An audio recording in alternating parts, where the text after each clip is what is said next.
উম, একটা সোনার আংটি, একটা ময়ূরপঙ্খী ধুতি, পাঞ্জাবির জন্য সোনার বোতাম।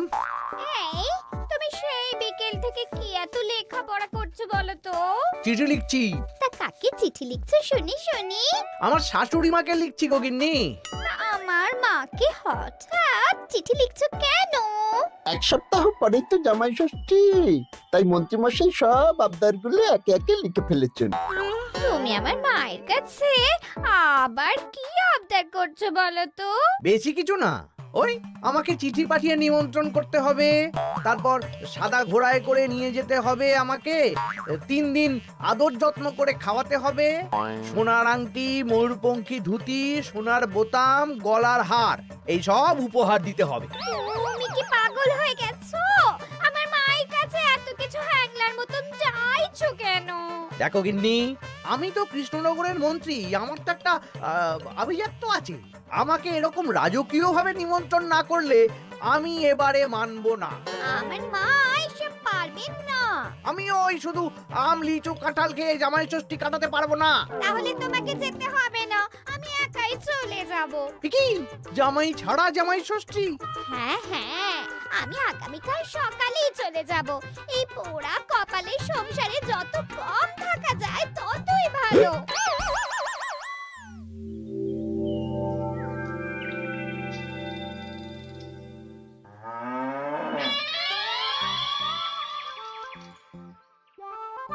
এই, চলো চলো চলো চলো।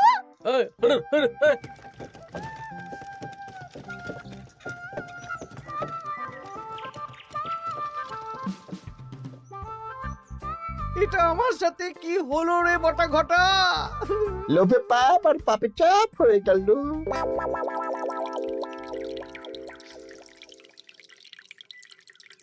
বাহ বাহ, আজ সবাইকেই বেশ খুশি খুশি দেখাচ্ছে। সামনেই তো সবাই শ্বশুর বাড়ি খেতে যাবে, তাই মুখে এত হাসি খুশি ভাব মহারাজ। হ্যাঁ, পরের সপ্তাহেই তো জামাই ষষ্ঠী। তা মন্ত্রী, তোমার কি খবর? আমারও ভালোই খবর। তুমি এত চুপচাপ কেন? আমার জন্য তো আমার শাশুড়ি মা এলাহি আয়োজন করেন, এবারেও নিশ্চয়ই করছেন। কিন্তু গিন্নিমাকে যে দেখলাম আজকেই আপনার শ্বশুর বাড়ি চলে গেলেন, মুখটাও কেমন ভার ভার ছিল। আপনার সাথে ঝগড়া হয়েছে নাকি? না না, ঝগড়া কেন করতে যাব? আমি তো গিন্নির সাথে মিষ্টি সুরে কথা বলি। তা গোপাল, তোমার কি খবর? আমার আর কি মহারাজ, এখন তো আর আমি জামাই ষষ্ঠী যাই না, আমাদের নিজেদের মেয়ে জামাই আছে, তাদের নিয়েই ব্যস্ত থাকি। ও, তাই এবারে তারা আসছে তো? হ্যাঁ, আমার গিন্নি তো তাদের জন্য অনেক ভাবনা চিন্তা করে রেখেছে।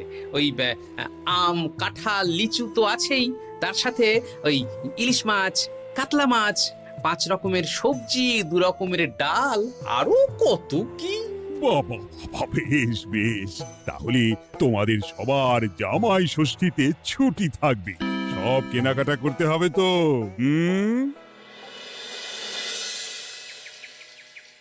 মাথাটা খারাপ হয়ে যাচ্ছে রে, সবাই চব্যচস্য খাবে।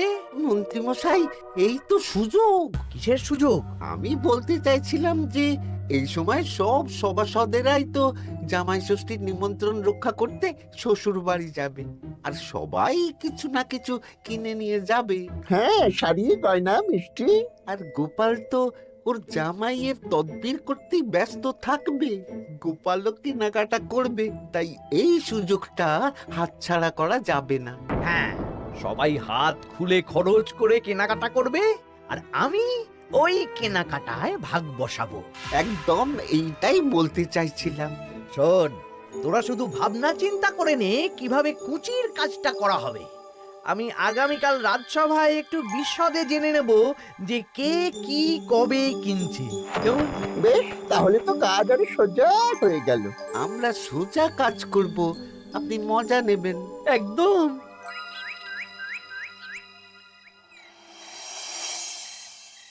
এই, কি বলছি শোনো না। মুখ চলছে, কান খোলা, বলে ভালো। আমি আমাদের জামাইয়ের জন্য একটা আংটি আর মেয়ের জন্য একটা নাক ছাবি বায়না করে এসেছি। হ্যাঁ, মানে মানে তুমি আগামীকাল সন্ধ্যাবেলা দাম মিটিয়ে দিয়ে ওগুলো নিয়ে আসবে, কেমন? ওরে বাবারে কি হলো গো? ষাট ষাট কি হলো?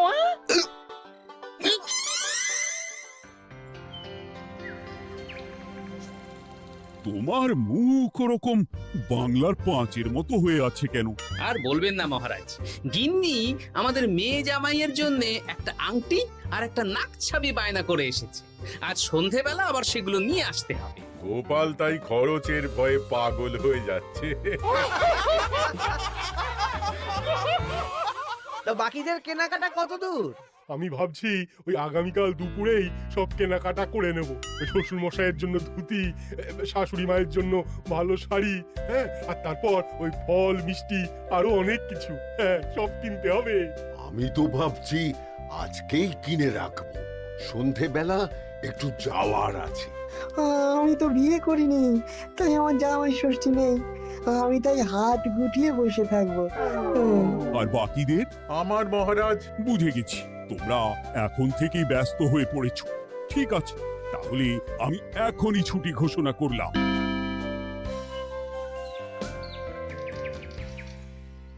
আরে আমার আজকের ভাগ্যটা এতটাই চওড়া যে রাজসভায় শুরুতেই ওই আলোচনা শুরু হয়ে গেল।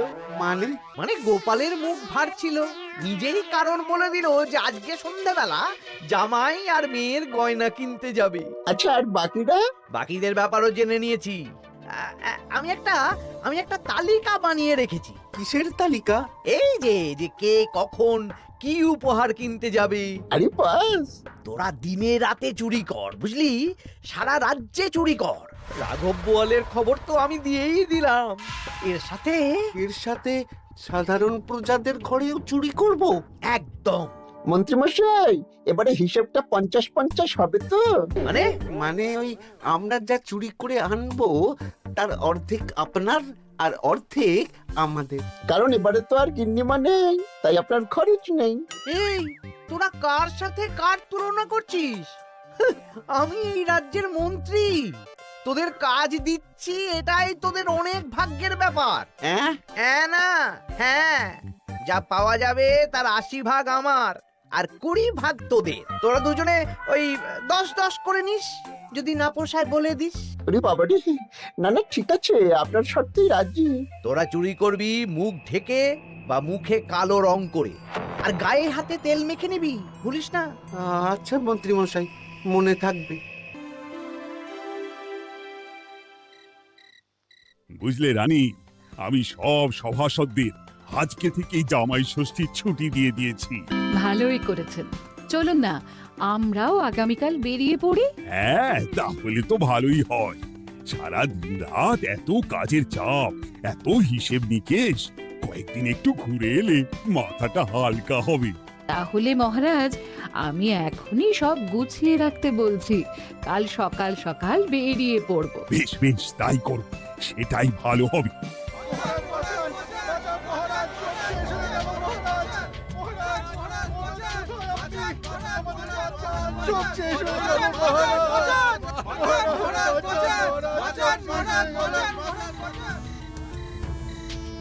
আমি তো আমার শ্বশুরের জন্য একটা পাঞ্জাবি কিনে এনেছিলাম, জানলা দিয়ে চোর শিখ বাড়িয়ে ওই নতুন পাঞ্জাবি চুরি করে নিয়ে পালিয়েছে।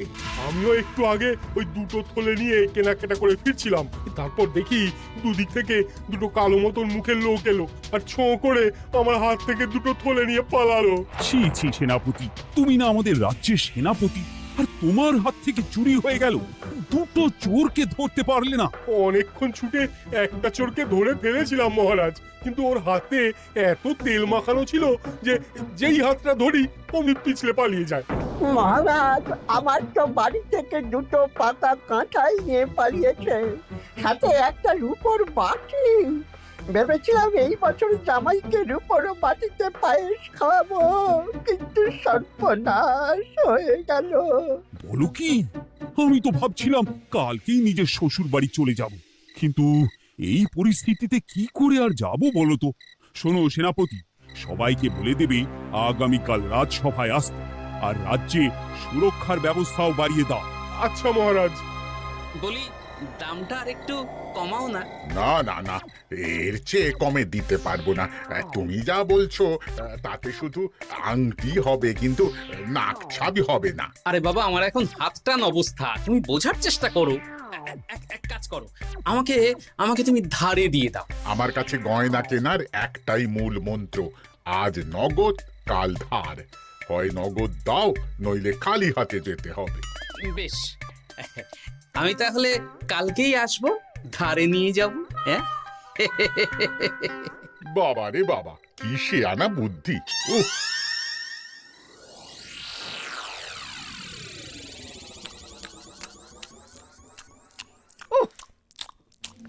একেই বলে চুরি বিদ্যা বড় বিদ্যা, যদি না পড়ো ধরা। ধরা পড়লেই পড়তে হবে হাতে হাত করা। আজকে সন্ধ্যাবেলা তো গোপালের গয়না কিনতে যাওয়ার কথা ছিল, সেটার কি হলো? ধুর, ও যা কিপটে। ও বলছে ধারে গয়না দিন। আমি তো সাকরার দোকানের বাইরে ঠায় দাঁড়িয়েছিলাম। গোপাল খালি হাতে বাড়ি গেল, আর আমিও খালি হাতে চলে এলাম। গোপালের এই চওড়া কপাল।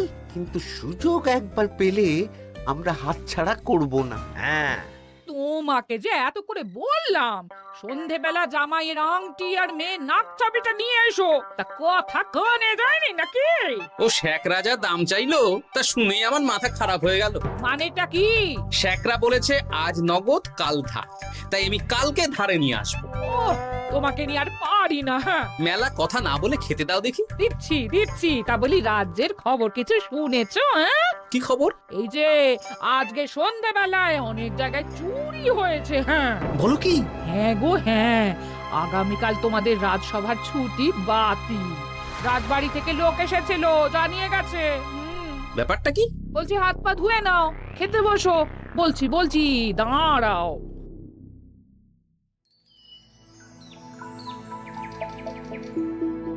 রাজ্যে এতগুলো লোকের বাড়ি থেকে চুরি হয়ে গেল। ভগবানের অশেষ করুণা মহারাজ, আমার বাড়ি থেকে এখনো চুরি হয়নি। হয়নি তো কি হয়েছে, হবে। তোমার বাড়িতেও চুরি হবে।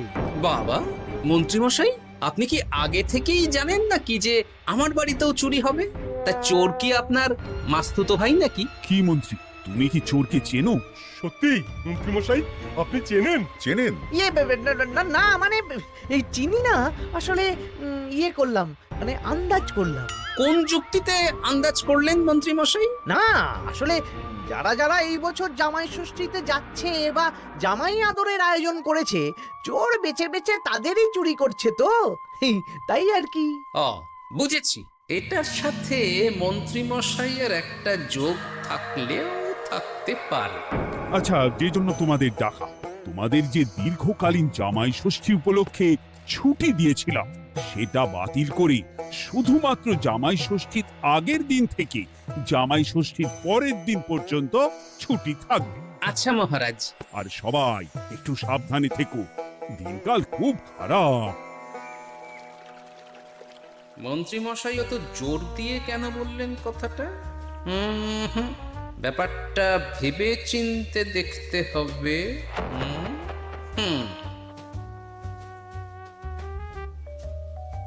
এই তো পুটি, এই পুটি, শোন। বলো। বলছি, তুই বাড়ি যাচ্ছিস তো? হ্যাঁ গো দাদু। শোন না, তোর বাবাকে একবার দুপুরবেলা আমার সাথে দেখা করতে বলিস তো। আচ্ছা দাদু, ঠিক আছে, আমি বলে দেব। বেশ, এই তাড়াতাড়ি আসতে বলিস, কিন্তু বেশি দেরি যেন না করে। ঠিক আছে গো দাদু, বলে দেব।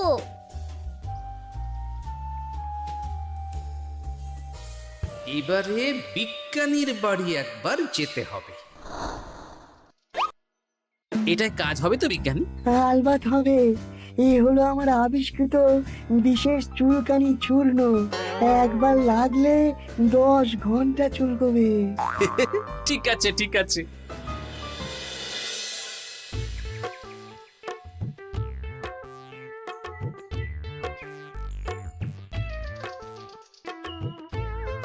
ও গোপাল দাদা, তুমি আমাকে ডেকেছো? হ্যাঁ, শোনো পুটির বাবা, তোমাকে একটা কাজ করতে হবে। বলো কি কাজ? তুমি আজ বিকেলে আমাকে একটা বড় ঝুড়িতে সবজি দেবে। শুধু সবজি না, সবজির সাথে ওই ফল মূল মাছ সবকিছু টাটকা না হলেও চলবে। সেটা আবার কেন? সে পরে বলবো। আচ্ছা আচ্ছা গোপাল দাদা।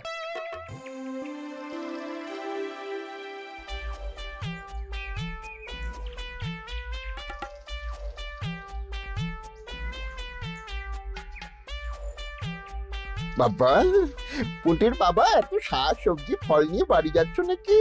না না, গোপাল দাদার বাড়ি যাচ্ছি। জামাই ষষ্ঠীর এলাহি আয়োজন করেছে তো। ও তাই তো, তাই তো। বেশ বেশ, যাও যাও যাও।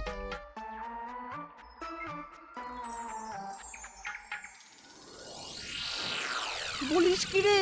হ্যাঁ, নিজের চোখে আমরা দেখে এলাম। যে পরিমাণ শাক সবজি ফল আছে সেই সব দিয়ে আপনার ওই 1 সপ্তাহ চলে যাবে। তাহলে এই সুযোগ হাতছাড়া করা যাবে না।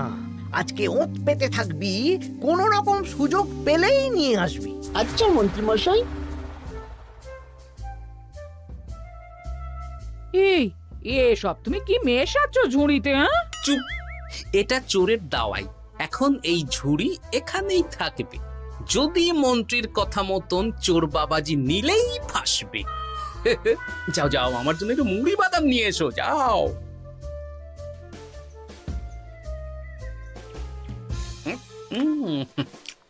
আহা, মুড়ির কি স্বাদ!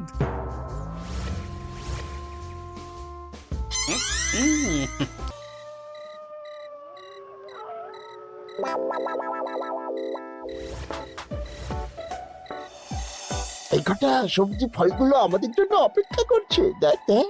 এ তো দারুণ সুযোগ। দরজা জানালা ভাঙার, শীত কাটার কোনো ব্যাপার নেই। ঠিক, তাহলে আর দেরি কেন, চল।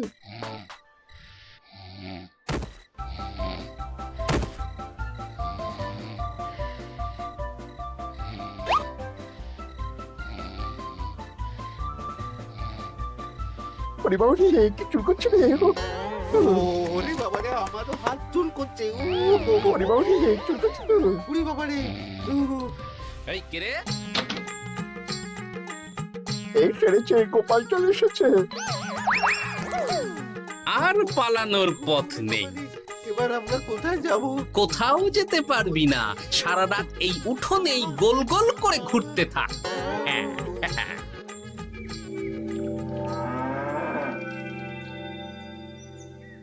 ও এখনো বেটারা এলো না। ওরা ধরা পড়ে গেল না তো? ধরা পড়ে আমার নাম বলেনি তো? না না, আজ আর রাজসভায় যাব না। বলবো বলবো হ্যাঁ, আমার শরীর খারাপ, আমি চুরির কিচ্ছু জানি না। হ্যাঁ,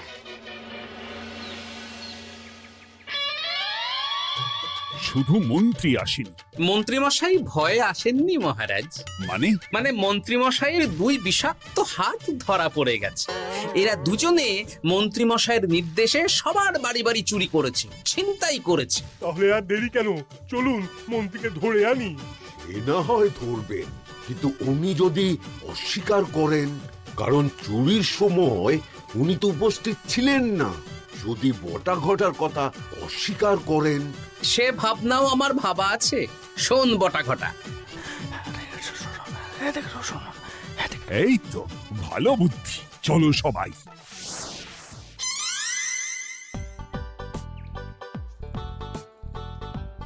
ও মন্ত্রী মশাই। আরে বটার গলা না, দাঁড়া, দরজা খুলছি। না না, খবরদার না, এখন দরজা খুলবেন না। আরে কেন? দরজা খুললে কি হবে? বলছি তো খুলবেন না, আমরা এখান থেকেই কথা বলবো। তোদের চিন্তায় আমি পাগল হয়ে যাচ্ছিলাম। তোদের যে গতকাল সন্ধ্যাবেলা গোপালের বাড়িতে চুরি করতে পাঠালাম, সেটার কি হলো? সেটা আমি পরে বলবো। আগে বলুন, আপনি আজ রাজসভায় যাননি কেন? আরে ভয়ে ভয়ে, আমি ভাবলাম তোরা ধরা পড়ে গেছিস। এবার আপনি দরজা খুললেই দেখতে পাবেন আমরা কি এনেছি। একবার বলে দরজা খুলুন, একবার বলে খুলবেন না। কি হচ্ছেটা কি বটা? এ কি? মন্ত্রী, তাহলে তুমি সেই চোরের মাথা? মানে মাস্তুতো ভাই, আমার চালে সব নিজের মুখেই স্বীকার করে নিলেন, আর কিছু না বললেও হবে। না না না না না না। আরে ওই তো আমার চুরি যাওয়া জিনিস। ওই তো, ওই তো আমার শ্বশুর মশাইয়ের ঢিলে করা পাঞ্জাবি। সেনাপতি, মন্ত্রীকে আর বটা ঘটাকে কারাগারে নিয়ে গিয়ে আচ্ছা সে ধোলাই দাও। একদম মেরে জামাই আদর করব। চলুন। আমার ধরা পড়ে গেলাম। এবার সবার ছুটি, যাও যাও আনন্দ করো, খাও আর খাওয়াও।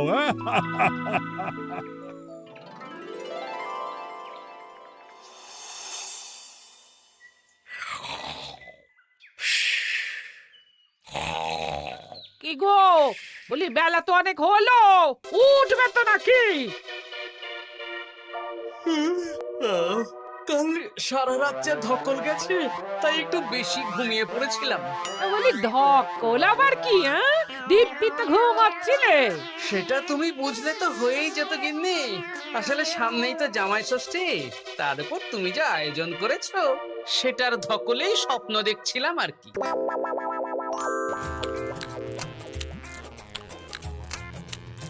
জমানো দই, জমজমাট খাবার, দারুণ হয়েছে রান্না। জমজমাট জামাই ষষ্ঠী, শুরু হবে আমার কান্না।